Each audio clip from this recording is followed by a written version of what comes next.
মৌসুমের শেষ দিকে এসে বাজারে কমে গেছে দেশীয় মৌসুমী ফলের সরবরাহ।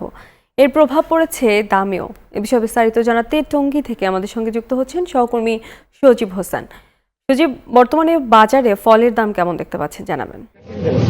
ধন্যবাদ তোমার আপনাকে। আপনি জানেন যে বর্তমানে মৌসুমী ফলের সরবরাহ অনেকটা শেষের দিকে, যে আম, কাঁঠাল, লটকন, অন্যান্য যে ফল রয়েছে সেগুলো কিন্তু শেষের দিকে থাকার কারণে দাম গত সপ্তাহ তুলনায় এই সপ্তাহে অনেকটাই বৃদ্ধি পেয়েছে। যে এই সকল আম গত সপ্তাহে 150 থেকে 160 টাকা বিক্রি হয়েছিল, এই সপ্তাহে কিন্তু সেই আমগুলি দেখা যাচ্ছে 180 এবং 220 টাকা করে বিক্রি হচ্ছে। এছাড়াও অন্যান্য ফল যদি আমি বলি, দেশীয় ফল রয়েছে আমরা, কামরাঙ্গা, পেঁপে, পেয়ারা, এছাড়া ডাব সহ অন্যান্য যে ফলগুলো রয়েছে তা কিন্তু দাম অনেকটা স্বস্তিদায়ক আমরা দেখেছি।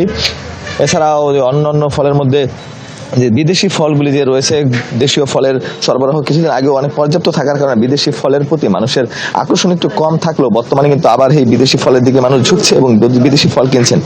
এছাড়াও দামের পার্থক্য দোকানদাররা এবং আমাদেরকে জানিয়েছেন যে বর্তমানে যে বাজারে যে সরবরাহ রয়েছে চাহিদার তুলনায় তা অনেকটাই কম। এই সরবরাহ কম থাকার কারণে বাজারে দামের পরিস্থিতি অনেকটাই তারতম্য দেখা দিচ্ছে এবং ক্রেতারা কিন্তু এই বিষয়ে ক্ষোভ প্রকাশ করছেন। তারা বলছেন দেশের যে ফলগুলো রয়েছে তা এত বেশি দামে বিক্রি হচ্ছে, তার জন্য তারা অনেকটাই অসন্তুষ্টি প্রকাশ করছেন। এছাড়াও দেশীয় ফল যে অন্যান্য ফল যে রয়েছে, পেয়ারা, আমরা, এইগুলির দাম কিন্তু একটা স্থিতিশীল অবস্থায় রয়েছে, যে কারণে ক্রেতারা কিন্তু এগুলি কিনতে পারছেন।